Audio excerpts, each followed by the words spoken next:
Jordan Brand remains committed to delivering high-performance basketball footwear, but it's also leaning further into its heritage to appeal to lifestyle-driven fans.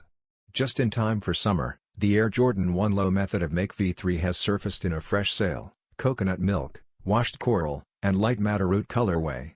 Staying true to the deconstructed, comfort-first approach introduced in the original metallic silver release, this version introduces a softer, more seasonal look.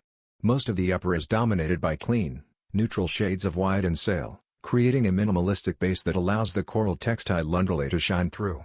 Adding a vintage-inspired edge, the sole unit features a faux-aged finish that perfectly complements the pared-down aesthetic of the upper.